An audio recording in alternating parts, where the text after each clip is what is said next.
बहुत बार मैं बता चुका हूं आपको, थोड़ा समय लगेगा तो फिर से बता देता हूं।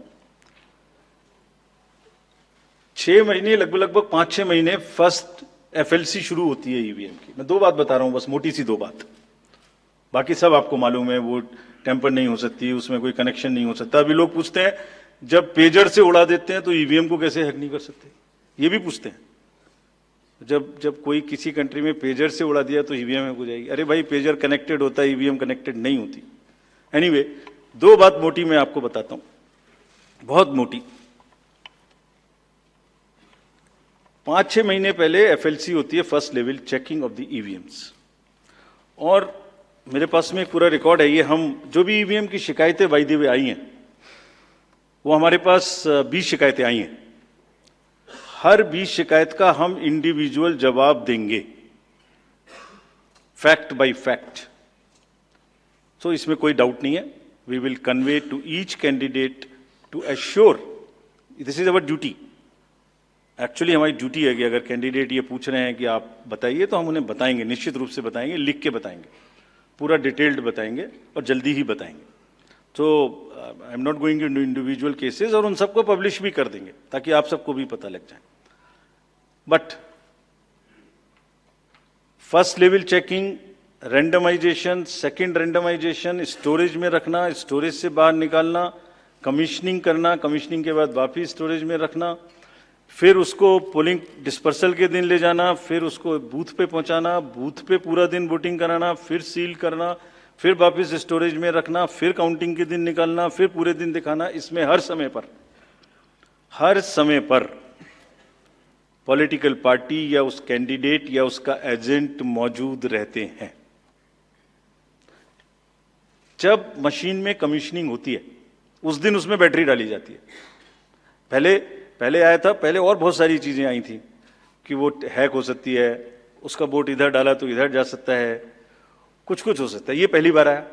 अब हम ये भी सोच रहे हैं कि इससे अगला क्या आएगा, हम नहीं समझ पा रहे इससे अगला क्या आएगा, बट लगता है अगला भी कुछ आएगा, रुकेगा नहीं। मतलब कितनी बार। एनीवे, कमीशनिंग बहुत जरूरी है समझना। वोटिंग से करीब 5 या 6 दिन पहले कमीशनिंग होती है। 5-6 दिन पहले उस दिन मशीन में सिंबल पड़ते हैं। तो अब मशीन में अभी तक नई बैटरी उस दिन एक डाली जाती है, और सील करके उस बैटरी पे भी कैंडिडेट के एजेंट्स के दस्तखत होते हैं। छोड़िए, मशीन पे तो होंगे ही होंगे, हमें भी नहीं पता, हमने भी पता नहीं कब बनाया था ये नियम, हमारे काम आ रहा है अभी कि वो बैटरी पर भी एजेंट के दस्तखत हो। और अब कमीशनिंग के बाद, क्योंकि 5 ही दिन बचे हैं और इसमें सिंबल लोड हो चुके हैं, ये उनके सामने में स्ट्रांग रूम में जाएगी, डबल लॉक लगेगा, 3 लेयर की सिक्योरिटी रहेगी, 3 लेयर की, जिसमें सीएपीएफ भी शामिल होगी, मस्ट है। ऑब्जर्वर होंगे। उसके बाद जब वो पोलिंग के डिस्ट्रीब्यूशन के दिन निकलेंगी, उस दिन फिर यही प्रोसेस होगा, सारा प्रोसेस वीडियोग्राफ होगा। यानी वीडियोग्राफ होने के बाद फिर वो फील्ड में पहुंचेंगे, सेक्टर मजिस्ट्रेट साथ में रहेंगे, फिर कैंडिडेट के एजेंट साथ में रहेंगे, फिर वहां पहुंचेगी, फिर कहेंगे भाई देख लो इसको, सब ठीक है, जो आपको नंबर दिया, हाँ, और उसके नंबर भी सबसे शेयर किए जाएंगे। इस नंबर की मशीन इस बूथ पे जाएगी। फिर जब वो बूथ पे पहुंच गई तो कहें भाई मिला लो आप, उसी नंबर की है कि नहीं है, वोट भी डाल के देख लो 50 कि ठीक है कि नहीं है। किसी ने 50 डाले, किसी ने 20 डाले, किसी ने कहा नहीं हमें ठीक है, हम नहीं डालेंगे। किसी स्टेज में किसी बूथ पर 20 कैंडिडेट हैं, किसी पर 5 कैंडिडेट हैं, किसी पर 5 ने कम वोट डाले, किसी ने ज्यादा डाले, बैटरी उसी हिसाब से यूज। फिर पूरे दिन वोटिंग हुई, तब एक एक वोट का हिसाब रखा, फिर बंद हुआ। बंद होने के समय में क्लोज ऑफ पोल में फिर से दस्तखत कराए, फिर से हिसाब लगाया कितने वोट पड़े, फिर से फॉर्म 17C दिया। उसको कितना दिखाएंगे, कौन दिखाता है इतना, बताइए। कोई एक प्रोसेस कंपैरेटिव बताइए पूरी कंट्री में जहां पब्लिक डिस्क्लोजर, पार्टिसिपेशन इतना अधिक हो, कोई ये बताइए प्रोसेस। उसके बाद में बंद करने के बाद में उसको स्ट्रांग रूम में बंद किया, फिर काउंटिंग के समय निकाला तो एक बैरिकेटिंग लगाई, उस बैरिकेटिंग के बीच में से जाएंगे, इधर उधर से नहीं जाएंगे, ताकि कोई मिक्सअप ना हो। अच्छा, मिक्सअप कैसे होगा, वो नंबर हमने आपको दिया हुआ है।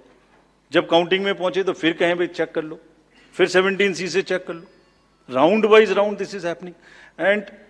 and there is a provision for objecting to any of the issue relating to this at any stage, which has not happened. So हम इंडिविजुअल जिसने वो बिल्कुल सेफ है, बिल्कुल रोबस्ट है. अच्छा, और मैं बताता हूं आपको, आप पिछले 15-20 इलेक्शंस देख लीजिए. It is giving results after results differently. जहां मतलब ऐसा नहीं हो सकता कि जब पसंद का रिजल्ट ना आए तभी गलत है, ऐसा नहीं हो सकता. एनीवे, हम सबका इंडिविजुअल जवाब देंगे और आपको भी बताएंगे, उसको वेबसाइट पे डलवाएंगे, जवाब दे देंगे आपको. एक FAQ भी बनाएंगे उसका, बताता हूं मैं आपको. बट इसमें थोड़ा सा, चलिए आप अपना प्रश्न पूछ लीजिए, अभी ये बता देता हूं. जी सर, बता दे. ये भी इसी के साथ बता दे. Will take some questions from the, नहीं, ये प्रभु जी का इसके साथ ही बता देता हूं. जैसे मैंने पहले बताया, ये एक सिंगल यूज बैटरी है. जब ये पड़ेगी तो 5-6-7 दिन के लिए इस्तेमाल होगी. इसकी जैसे आपके कैलकुलेटर में बैटरी है. I mean, it is not mobile का बैटरी जो एवरीथिंग चार्ज होगी. It is like calculator battery, 5 साल तक चलती रहेगी. जब शुरू हुई तो मान लिया वो 100% थी. अब वो धीरे धीरे धीरे धीरे धीरे धीरे यूज, डिसयूज, कितना एक्सटेंसिव यूज, कितना ग्राफ किया, सबसे यूज होती रहेगी 10 साल के बाद तक, 5 साल तक. 5 साल में जब बंद होगी तो पता लगा उससे पहले 3-4% थी, आपको पता नहीं लगेगा, सडनली बंद हो जाएगी. बट हमने प्रोविजन बनाया हुआ है कि जब इनिशियल ये शुरू होगी तो इसकी 2 चीज हुई, एक परसेंटेज ऑफ चार्ज, एक output. Output is in terms of voltage. It's a very low required voltage which the machines require. So anything between 7.4 to 8 volt is considered कि ये बिल्कुल परफेक्ट स्थिति में है और इसको आप डाल सकते हैं. तो it is initially marked as that yes, it is okay, go ahead, 99% it is charged. Now after commissioning के समय में भी मॉक पोल की जरूरत है, पोलिंग स्टेशन में भी मॉक पोल की जरूरत है, नंबर ऑफ कैंडिडेट्स भी अलग अलग है. सो ये एवरीथिंग कैन डिफर डिफरेंटली. और जब भी वोल्टेज 7.4 से नीचे आएगी तभी ये एक्चुअल वो दिखाना शुरू कर देगी. This is how it is designed. And अगर 5.4 या कोई परसेंटेज है उसके आस 5.8, जब 5.8 पर आएगी तो ये सिग्नल देगी, जैसे गाड़ी सिग्नल देती है येलो बटन दबा के कि अब ये बंद होने वाली है, so please replace. This is what it is. But for general, जिससे कि टेक्निकल लोग भी इसका एग्जामिन कर सकें, आप लोग भी जान सकें, हम इसका एक बिल्कुल डिटेल बना के, जितना मैंने बताया इससे भी ज्यादा विस्तार में, इसको FAQ में डालेंगे. और जो भी सदस्य गणों ने, जो कंटेस्टिंग कैंडिडेट्स ने हमसे पूछा है और जो पार्टीज ने हमसे पूछा है, उनका हम बहुत इज्जत के साथ, बहुत सम्मान के साथ पूरा जवाब देंगे.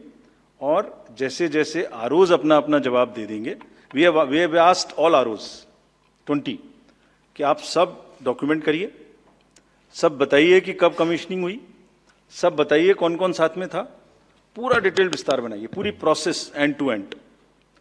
और बनाने के बाद माननीय कैंडिडेट को आप जवाब दीजिए. दिस इज योर ड्यूटी इन लोकतंत्र. अगर कोई पूछ रहा है तो आप जवाब दें, हम उसका जवाब देंगे. और जवाब देने के बाद कंपाइल करके हम आपको भी सबको बताएंगे, इसको बताएंगे. Thank you. We will take one question from sir, media friend from Maharashtra also with us, sir. Gentleman in the third row, please. A few more last round. नमस्कार सर, मेरा नाम प्रमोद जगताप है, मैं सकाल मीडिया ग्रुप के शाम अच्छा, news. एक चीज और बता दूं, एक चीज और इसमें मैं आपको बता दूं. एक हमारा C&B का भी प्रोसीजर है, जो माइक्रो कंट्रोलर और प्रोसेसर को हम चेक कर सकते हैं. मुझे नहीं लगता कि इन 20 कॉन्स्टिट्यूएंसी से कोई भी रिक्वेस्ट C&B की आई है, कोई रिक्वेस्ट नहीं है. So anyway, we will give specific replies of all.